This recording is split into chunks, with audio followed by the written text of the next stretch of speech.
Teman-teman yang baru datang di channel ini, silahkan klik subscribe, like, dan share video ini. Dan jangan lupa nyalakan lonceng notifikasinya. Terima kasih.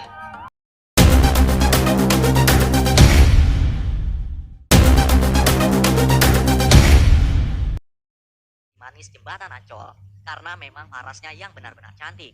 Karena sangat populer, cerita itu pun diangkat menjadi sebuah film terkenal pada masanya, yang ceritanya diambil dari cerita nyata yang beredar di kalangan masyarakat saat itu.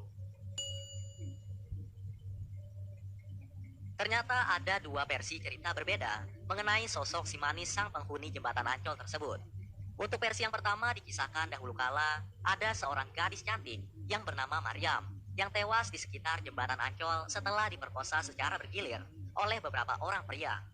Saat Maryam sudah tidak bernyawa lagi, para pemerkosa tersebut membuang jasadnya di jembatan Ancol begitu saja. Mengingat kematian Maryam yang tidak wajar dan mengenaskan, maka arwahnya pun terus bergentayangan di sekitar jembatan tersebut hingga saat ini. Nah, sedangkan untuk cerita versi kedua ini berbeda dari cerita sebelumnya. Asal-usul si manis jembatan Ancol dimulai pada abad ke-19. Pada masa itu tanah air masih dijajah oleh negara Belanda dan nama Jakarta masih bernama Batavia. Dahulu kala ada seorang gadis muda yang tinggal di sebuah pavilion milik orang kaya bersama ibu dan kakaknya. Nama gadis itu adalah Maryam. Maryam atau Siti Arya merupakan kembang desa saat itu, yang kecantikannya bisa membuat para pria desa bertekuk lutut di hadapannya. Semua laki-laki di sana bersaing untuk melamar si Maryam, meskipun Maryam selalu menolak lamaran mereka karena ia belum mau menikah. Namun ternyata si orang kaya pemilik pavilion tempat tinggal Maryam dan keluarganya tersebut ternyata juga tertarik pada kecantikan paras dan tubuh Maryam. Dan pria kaya itu bermaksud untuk menikahi Maryam. Juragan kaya yang sudah berusia itu tidak mau menerima adanya penolakan karena Maryam selama ini tinggal di pavilion miliknya. Jika ia menolak, maka ia akan mengusir Maryam dan keluarganya. Namun ternyata tetap saja Maryam menolak orang kaya tersebut karena Maryam tahu dia hanya akan dijadikan seorang selir karena juragan itu sudah memiliki beberapa istri lainnya.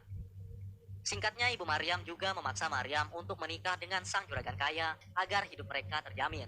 Lagi pula jika Maryam menolak, juragan itu akan melakukan cara apapun untuk menikahi Maryam, meskipun dengan cara kotor sekalipun.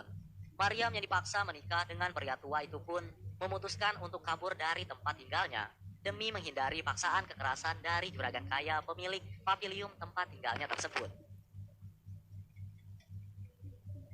Pelarian Maryam ternyata tanpa sengaja mengantarkannya ke kawasan Ancol, di mana di sana ada seorang pria kaya lainnya di Batavia yang memiliki villa di kawasan Bintang Mas Ancol, sama seperti juragan kaya di tempat tinggal Maryam sebelumnya.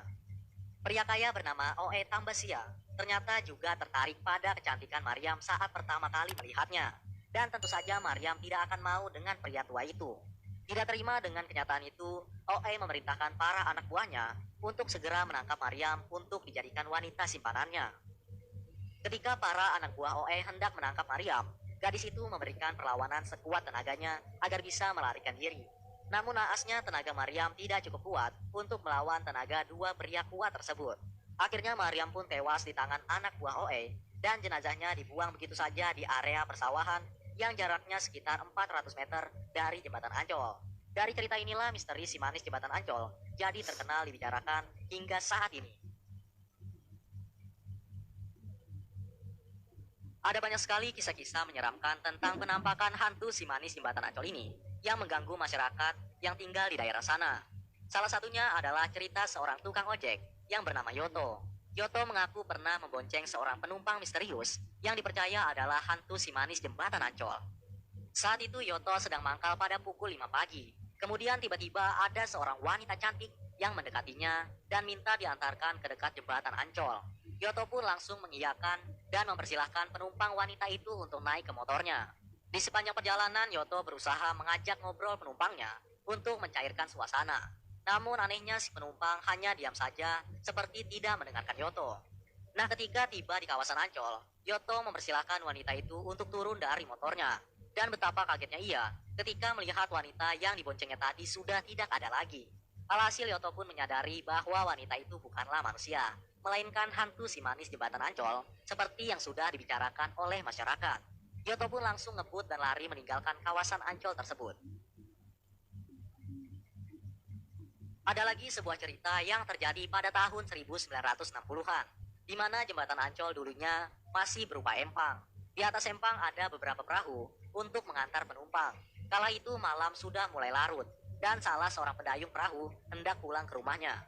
Namun tiba-tiba ada seorang gadis cantik yang datang pada si pendayung untuk minta diantarkan dengan perahu tanpa adanya tujuan yang jelas. Tanpa merasa curiga sama sekali, pendayung itu pun mengiyakan dan wanita itu pun naik ke perahunya. Tidak lama kemudian saat di tengah sungai, wanita itu menghilang seketika entah kemana. Pendayung itu pun ketakutan setengah mati dan langsung pulang ke rumahnya.